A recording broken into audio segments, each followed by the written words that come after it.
Janet Fritz here for Galaxy Girl Creations. Welcome to my channel. Welcome to Kit Conspiracy as well as Mixed Media Mayhem. And I am going to be real honest with you up front. The mixed media stuff is all at the very, very end because somehow I did not get it on camera. But I do walk you through what I did in close-up on the screen and show you on the paper what was done. So I apologize for that. But yeah, you'll have an idea of how I used mixed media on this super beautiful but busy paper. Just to not make it too overwhelming, hopefully. Anyway, I have two photos. These are the same photos that I just did on Wednesday for color Rainbow Crush using lavender paper. This layout is for the younger of the two girls. So same event, different. The only difference is one of the photos because she wasn't in one of the photos. And so, yeah, I didn't use it on this one. So anyway, I have a really old Heidi Swap die here. It says lovely in Heidi's handwriting. I believe it's Heidi Swap. And I am cutting it out on this purple paper that has been backed on lavender foam, making my own thicker title that says lovely, and I really love doing that. It's one of my favorite things to do. I do have a ton of thickers that I need to use, and sometimes I just don't take the time to do the big titles like this, but I kind of wanted this to be a little bit of a focal point because this event was actually called Isn't She Lovely? And it was like a father-daughter style dance. I think you could probably bring your uncle or something like that if you wanted to, you know. But the girls went with their dad. So that's what I'm documenting. I also did cut out the words Isn't She using some Sizzix. They're Tim Holtz for Sizzix dies. You can see the packaging right there. They are, I believe, from the vault. So they're like an older set that they re-released. If they're still available, I will link them down below for you just in case. They are a wonderful size. They're a little bit smaller than, most of these alpha dies, they are about an inch tall, unless you're really looking for something larger. But these ones are about 3/4 of an inch, which makes it nice. So they're not like the boldest part of your title, but they are a bit bigger than, say, the tile letter stickers that you can get. So anyway, that's why I chose them. And then I did a bunch of layering of some of the ephemera pieces that came in this collection. I did actually use two of the animals. I used the cat in the hat, which is not the Dr. Seuss cat. It's more like the Cheshire cat. And I used the owl. And I don't mind these two as much as that like frog lizard guy. I don't know what's going on with that, but he's definitely not getting used at all. But I wouldn't have put them on a layout for myself probably, but this little girl does love her. She loves animals, and she has been trying to talk her parents into a cat or a dog for a little while now. So I figured I'll put a cat on her layout. And the owl is actually the one animal that I think is super cute in this collection compared to everything else. So, if I had a cat on one photo, I guess an owl goes on the other one if I had to choose. So that's what I did.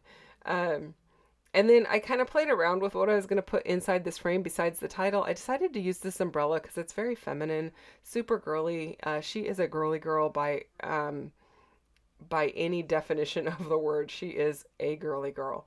And so I decided to use it. I do know that I'm covering up quite a bit of it with the title, but I'm okay with that. I didn't feel like I wanted a very plain background. I don't know. I could have put something else in there, I suppose, but that's what I did. So it's done now, and there's no going back because, as you can see here, everything is glued down. I'm liking it. I think she's going to like it. And then, I played around also with some of those really delicate little, I don't know what to call them. Vines, I guess. I'm going to call them vines. And I'm going to add some of those to this layout, as you can see here. I'm just trying to figure out where to put them. And the framework is going to get one kind of tucked around it. And then there is going to be a little bit on the photos in the corners where the animals are. So it looks like the animals kind of sitting in the vines, I guess. And it just adds a little bit of softness to the squares and all of the rectangle square sharp lines. I do really like to have something organic looking in my layouts or in my clusters when there's a lot of squares and rectangles. So that is doing the job for me, and I'm really liking that. It's not covering up anything of any importance on the photos either, so I think that works out well. This layout really did not take me all that long to put together, even with the mixed media. The mixed media that I used dries really super fast, so it wasn't something that took a really long time or anything. But I do like the way that it came out, and I think she's gonna like it also. She's the Rainbow Unicorn Sparkle Girl, and I say that in all of the videos that are about her. But if she had to pick a second color besides rainbow, purple is it. So I think this is going to be a good one for her. I did not leave a ton of room for journaling, mostly because I wasn't at this event, and her mom wasn't there either, so there's not a lot of information that I'm going to probably put down other than the date, the school, and then maybe the names of the other kids in the photo besides her sister and brother. Just, when you get to be my age, you might not remember all of their names. So, yeah, that's what I'm going to do. And then I think I'm just about done with this with regard to everything except the mixed media here. I only have a little bit left to show you.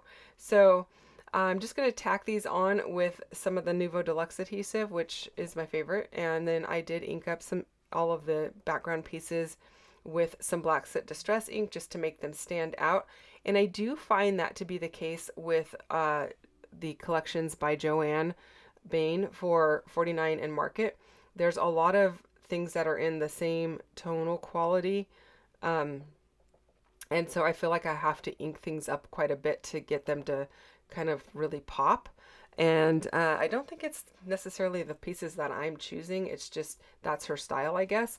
But I really like how this ended up coming out. So on that note, I'm going to switch you over to real time so I can tell you a little bit about the mixed media. So this was also supposed to be a Mixed Media Mayhem layout. It was supposed to require some modeling paste, a stencil and stamp, and some ink or mist. And somehow I didn't turn the video on for that. So I'm going to show you the close-ups right now and just talk a little bit about it. So you can see here I've got some texture paste, that shiny pink, which is called Carnation Pink from Picket Fence Studios Paper Glaze, which they're no longer selling that, I don't believe. And then the stamping is this little black floral stamp, and you can see there's a bunch of it here and there's a bunch of it here. It's an old Kaisercraft stamp, so not anything you can get now. Pretty much all of the stuff I used you can't really get now. And then I did do some splatter. Oh my goodness. Using some ink, and I used one of the Catherine Pooler inks in sugared, I think it's called sugared lavender or something like that. Let me look. I will look it up for you right now. I'm pretty sure that's what it's called. Where's the purples? Yep. Sugar lavender. I don't know why that took me so long to find, probably because I'm tired.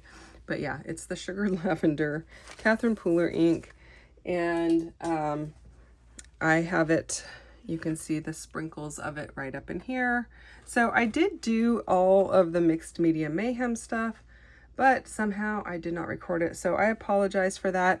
The stencil that I used here was also, it's also no longer available. It's from the Crafters Workshop, and it's one by Rebecca. But yeah, it's no longer available either, but it is one that I really like and I use quite a bit because it's one of my favorites. And you know, you're not gonna just get rid of your favorites just because they don't make it anymore, right?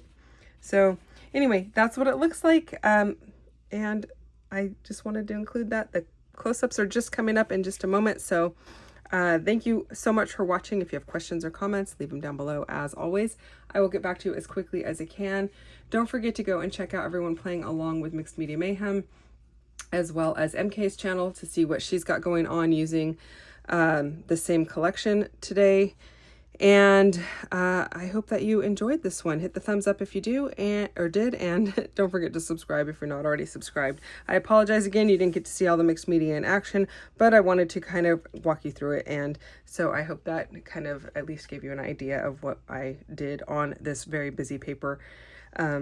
Instead of making it more busy, I tried to calm it down a little and then bring in some dark grounding colors. Anyway, that's it. Thanks for watching. See you soon. Bye-bye.